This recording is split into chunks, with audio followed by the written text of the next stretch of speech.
누군가를 제압하거나 이럴 때 하는 동작은 우리 아무래도 젊은 나이 때보다는 좀 더 느리겠죠. 그런 거는 제가 젊으니까 많이 절제를 하고 속도를 좀 맞추었던 기억이 나고, 그 엘리베이터에서 그거는 처음에 리허설은 굉장히 빨랐어요. 저희가 멋있겠어요. 근데 이게 아닌 거죠. 감독님이 말이 안 된다, 노인들이 이렇게 싸울 수 없다 해가지고 속도를 줄였어요. 많이 줄였어요. 많이 줄였는데, 그때 제 기억에 저도 좀 힘이 들었는데, 처음에 그 대역 그 무술팀이 저랑 맞췄는데, 무술팀이 그 짧은 액션을 하는데도 헉헉거리고 끝나고 나서 자기가 지금까지 한 액션 중에 제일 힘들었다고 그러더라고요. 그게 굉장히 인상적이었던 액션이었던 것 같아요. 네, 잘 알겠습니다. 이제 감독님께 질문 드릴 텐데, 이 영화 좀 보시면서 웃음이 좀 터진 장면들 있으시죠? 네. 그래요? 그 조폭 두목 진만이 이제 유리창 박살려고 돈을 건네주시니까 필주가 노인 멋있게 늙었어 뭐 이런 대사라든지, 그 다음에 이제 또 그 장군의 부하가 가가지고 그 복사 테이프 찾으러 갔을 때 그 조폭 두목이 황당해하는 그런 표정이라든지, 그리고 유머 포인트를 일부러 이렇게 설계해서 넣으신 거죠.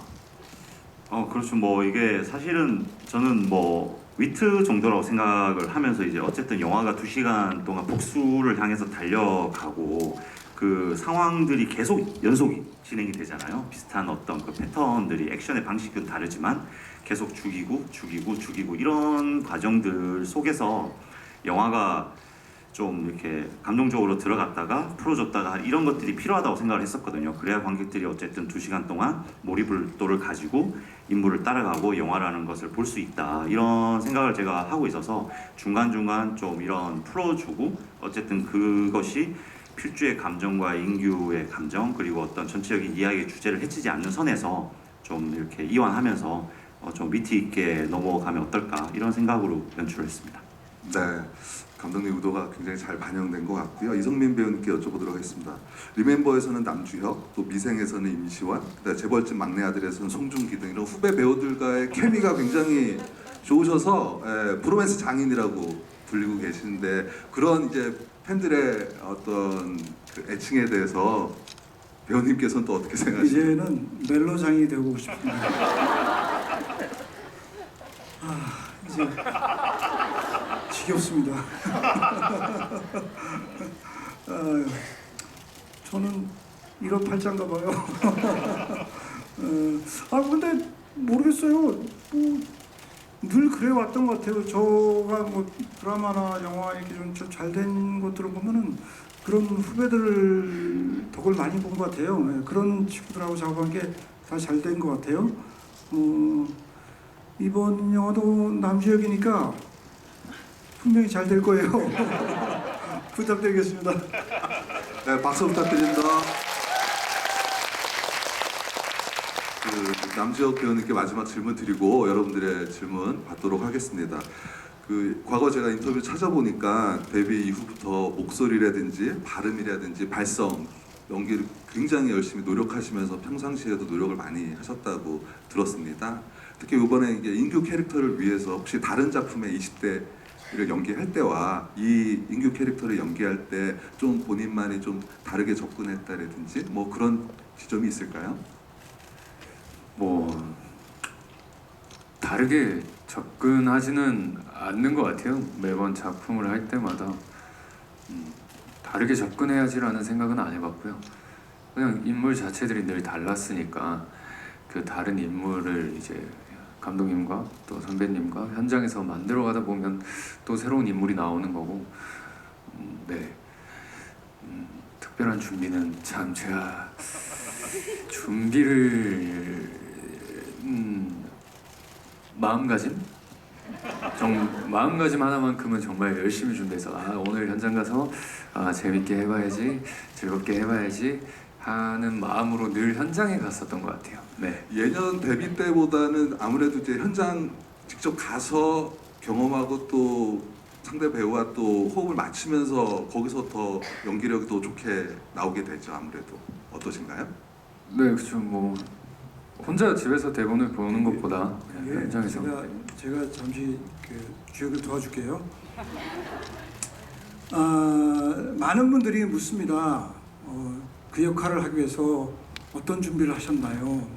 어떻게 계획을 짜고 연기를 하셨나요? 그런데 이게 한 것도 같고 안 한 것도 같고 그 대장금에 그 유명한 말이 나오죠.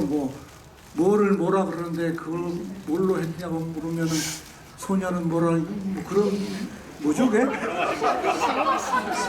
홍시. 에? 홍시. 감홍시. 뭐라 그랬죠 그게? 홍시 맛이 나서 홍시.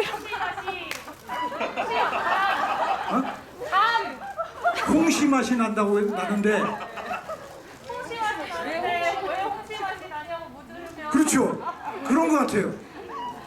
오늘도 아까도 제가 인터뷰할 때 똑같은 질문을 받았었거든요. 주역분한테 한 것처럼 홍시를 갖다 했는데 홍시 맛이 나는데 왜 홍시를 썼냐고 그러면은 그러니까 제가 한필주를 연기하는데 한필주가 그렇게 캐릭터가 묘사되어 있는데 그것에 집중하고 그거를 했는데 한필주를 위해서 뭐를 준비했냐면은 감독님이 한필주를 어떻게 썼느냐를 생각해보고 좀 복잡한 문제. 연기가 막 이렇게 이렇게 뭐 이렇게 공식처럼 만들어서 하는 게 아니라서 그럴 때가 사실은 이거 영업 비밀이긴 한데 참 난감해요.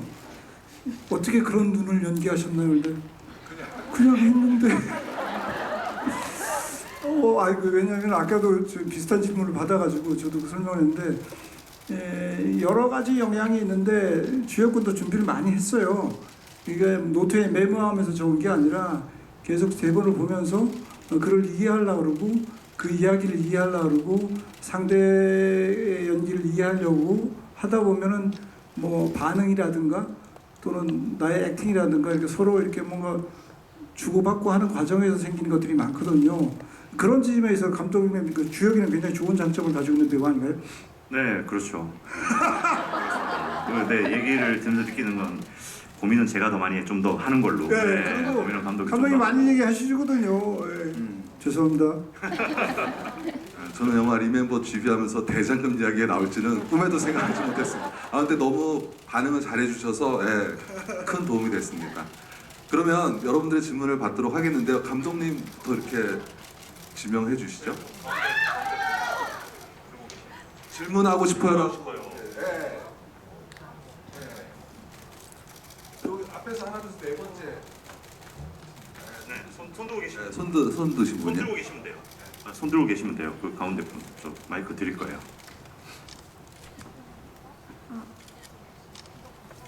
혹시 극 중에서 나오는 차량의 색상을 빨강색으로 하신 이유가 특별히 있을지 질문 드려보고 싶습니다. 그 차 같은 경우는 이제 기본적으로 이제 빨간색 포르쉐를 타잖아요. 그 필주랑 인규가 최초에 이제 어떤 차를 통해서 이제 이 극을 이끌어갈까 고민을 좀 많이 했었어요. 기본적으로 고민을 했었고 뭐 낡은 차를 타볼까 아니면 되게 단단한 SUV를 타고 달려볼까. 결국 영화라는 게 참 수많은 선택을 해야 되는 순간들이 발생을 하는데 그 차 같은 경우는 되게 큰 어떤 맥락이 있다 보니까 고민을 하다가 좀 빠르고 좀 달릴 수 있는 차를 선택을 하고 싶었고 그런 상황에서 그 빨간색이 주는 이미지 그리고 뭔가 스포츠카 뭐 포르쉐가 우리가 흔히 생각하는 완전한 뭐 스포츠카는 아닐지 몰라도 어느 정도 빠른 차다 보니까 그런 느낌이 이제 빨간색이 들어오면 좀 더 이미지도 강렬해 보이고 그리고 뭔가 남성 그러니까 필주라는 인물이 가진 어떤 뭐 약간 뭐 로망 이런 것도 있을 수 있고 그런 여러 가지 생각을 하면서 빨간색이 그리고 필주와 전체적인 이미지가 약간 회색 톤이거든요. 이게 인물이 어쨌든 삶을 마감해 가고 복수라는 좀 이런 분위기가 있다 보니까 그런 색이 좀 들어오면 이 여러 가지 이미지들이 좀 강렬해 보이지 않을까 이런 생각으로 제가 차를 선택하게 됐습니다. 네. 또 다음 질문은 남지혁 배우님께서 지명을 해주시면 고맙겠습니다. 다음은 제가 근데 저는 제일 늦게 드시는 분들이 좀 여기 앞에 세 번째 앉아 계시면 네. 안녕하세요. 너무 열정적으로 우선 감독님한테 감사하다고 저는 말씀을 드리고 싶은 게 보통 이런 영화 같은 경우는 마지막에 애매하게 한 명씩 살리잖아요. 용서해준다고. 근데 다 죽여주셔서 너무 감사하다고 전해드리고 싶고 그리고 이 질문을 드리고 싶은 건 남자 배우님한테 원작에는 없는 캐릭터잖아요. 그래서 솔직히 어떻게 보면 연기를 잘못하면 좀 필요 없는 역할로 보일 수도 있을 것 같다는 생각을 했어요. 그러니까, 깍두기 같은 느낌을 줄 수도 있을 거라고 생각을 했는데 근데 영화를 봤을 때는 그런 느낌이 전혀 없고 원래 있었던 캐릭터 같다는 느낌을 받았거든요. 이런 부분은 뭐 아까 연기 어떻게 했냐고 물어보려는 난감하다고 하셨는데 혹시나 그 부분에 대해서 준비한 것이 있다면은 특별하게 있다면은 궁금하고 하나는 더 여쭤보고 싶은 거는 역할에도 나오잖아요. 뭐 187cm의 키에 잘생겼다 이런 게 있잖아요. 근데 그거를 숨기기 위한 혹시나 노력이 있는지 정말 그게 평범하게 보이게 만드는 것도 그 능력이라고 생각하거든요. 그리고 마지막으로 아, 저기 질문이 너무 많습니다. 근데 이거는 질문이 아니라 이성민 배우님한테 말씀드리고 싶어요. 네. 내년에 꼭 나무주연 같이 하실 것 같아요.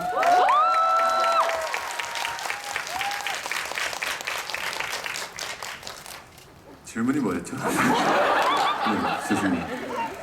그 평범함, 아, 평범함. 그 키 큰 키의 그 평범함을 연기 위해서 어떤 준비를 하셨나요? 아, 예. 원작 준비한 거요. 뭐 아까도 말했다시피 정말 또 홍시 이야기. 그냥 원작이 없는 캐릭터여서 좀 더 편안하게 그리고 원작을 보진 않았어 가지고요. 네. 안 보신 게 아니고 제가 원작을 안 보여드렸거든요. 네. 왜냐하면 이게 원작을 보면 아무래도 선입견이 생기다 보니까 배우분한테 얘기를 안 했어요. 그 부분에 대해서.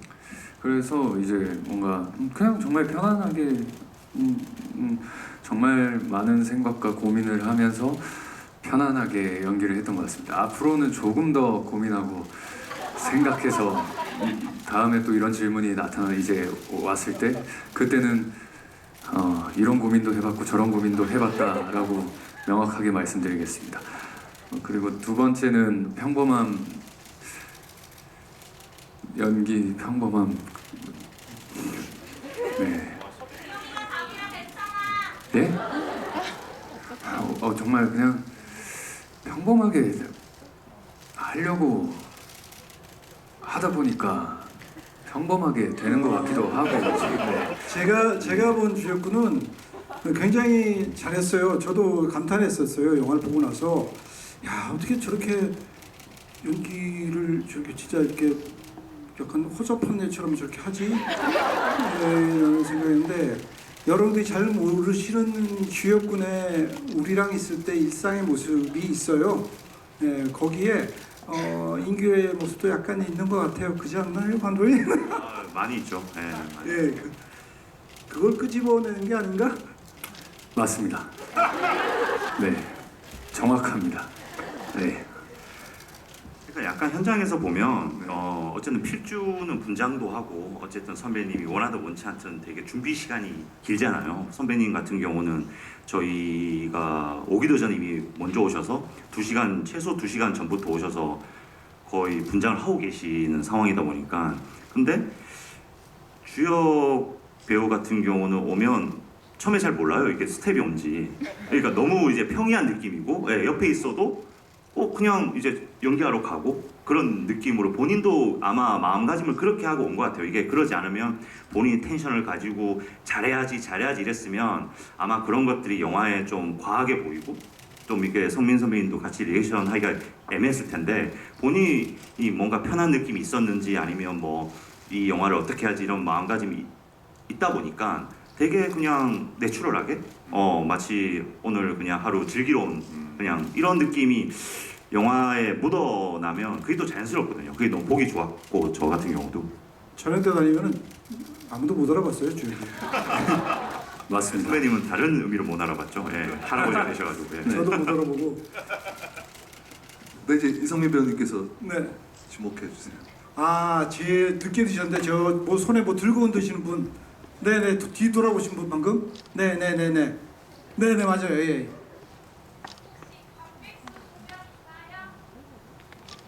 예? 아, 관객 수 공약 네. 어떻게 해야 되죠? 아니 그거 하시면 되잖아요. 그 탬버린 춤.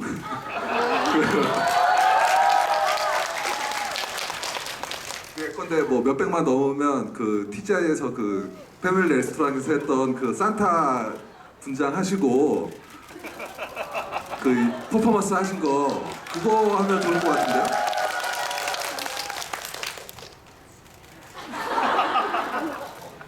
예, 하겠습니다.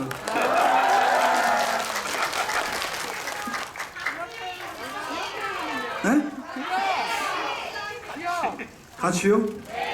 내가 한다면 지가 해야지 뭐. 예, 알겠습니다. 도와주십시오. 근데 몇백만 얘기를 안 하신 것 같은데. 천만에 하라고? 하지 말라고?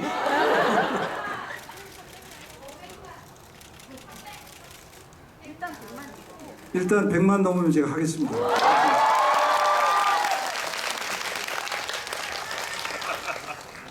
이거 다시 생각해내야 되는데 하겠습니다. 이거 아마 영상 녹화하시는 분들도 있으니까 증거가 확실히 있습니다. 네, 합니다. 네. 증인도 많고요. 네. 감독님 때 지목해 주시죠. 이번에 남성 관객도 한번 하면 좋지 않을까요? 네, 회색 옷 입으신 분. 예, 예. 왼손 드셨던 분. 예. 아니요, 저 회색 옷 입으신 회색 옷. 왼손 드신 분. 본인 아실 텐데. 예. 지금 일어나신 분. 예, 저는 마지막 장면에서 이제 그 경찰들이 에워싸잖아요. 근데 남주혁 배우님이 중간에 들어가셨는데 왜 경찰들이 막지 않았는지 그게 궁금해요. 그거는 안 막은 건 아니고요. 그 필주가 지금 자살을 하려고 하잖아요. 근데 어쨌든 이 자살을 막을 수 있는 인물이라는 걸 아마 그 사이에 얘기를 했을 거예요. 안 그러면 자살을 하면 범인을 못 잡으니까. 근데 당장 경찰들이 뛰어 들어가면 자살을 할 거고. 그래서 이제 인규를 통해서 인규가 내가 설득할 수 있다. 그리고 자살하면 안 된다. 인규는 당연히 필주를 살리고 싶은 마음이 있는 거고. 그런 것들이 그 강형사랑 맞아지면서 그래서 강형사가 마지막에 바라보는 그 커트가 있거든요. 그게 저는 그런 느낌이다 이렇게 생각을 해서 그렇게 연출을 했습니다. 네. 이번에 남주혁 배우님께서 지목해 주십시오. 네, 왼쪽도 봐주세요. 네, 알겠습니다. 질문 드리겠습니다. 받겠습니다.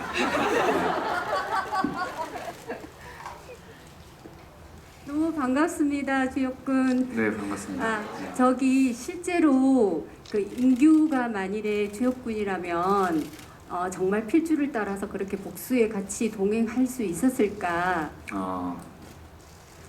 뭐 어쩔 수 없는 상황이 펼쳐지니까 동행할 수밖에 없을 것 같은데요. 네, 네, 저 같아도 네 동행했을 것 같아요. 네, 거기서 빠져나오는 게 참 쉽지가 않은 상황인 것 같아서 네, 다 동행하지 않을까요? 진짜 캐릭터가 닮았네요, 진짜로. 네, 선한 친구입니다. 네, 저기 이성민 배우님. 저는 오른쪽 보겠습니다. 저 빨간색 오른쪽에 계신 분, 왼쪽에 계신 분이 빨리 드셨는데 지금 뒤 돌아보시는 분? 네네네네. 네, 안녕하세요. 저는 남주혁 배우님께 질문 드리고 싶은데요. 그 다른 작품들을 많이 봤었는데 이번에 본 인규라는 캐릭터가 정말 지금까지 연기한 캐릭터와는 다른 색다른 느낌인 것 같은데 혹시 실제로 뭔가 이 작품을 찍고 받은 영향이 있는지 궁금합니다. 영향이요?